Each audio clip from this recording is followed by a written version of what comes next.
So one of my mother's greatest strengths was that she was a fasting and praying woman, when this was not something that in her family was very common.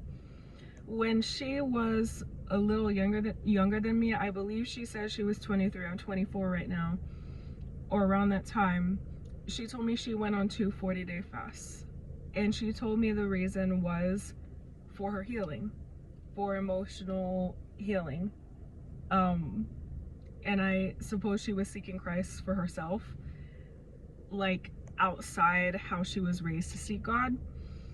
And when I was growing up, my mother, whenever we faced a strong trial, for example, when I was a teenager, I struggled a lot with my mental health. And I was as a young teenager,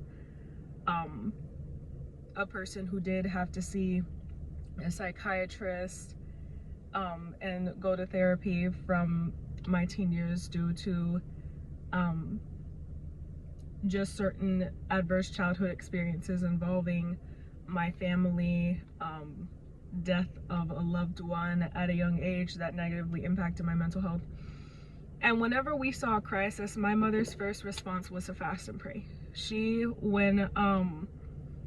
When she first was with my father, and after they had me, but shortly before they married, because while they didn't wait for marriage, they did get married after I was born.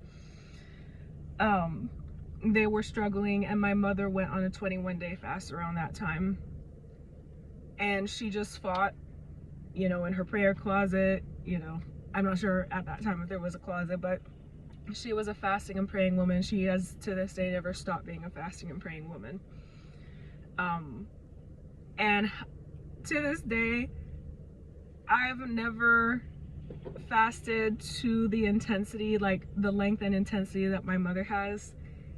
And I have to say that with everything that my journey has consisted of, I know there are certain blessings that I would not have had it not been for my fasting and praying mom. So if you are specifically a mother, I know Mother's Day recently passed,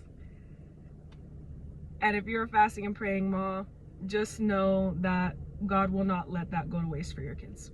So I hope this reaches whoever it's for.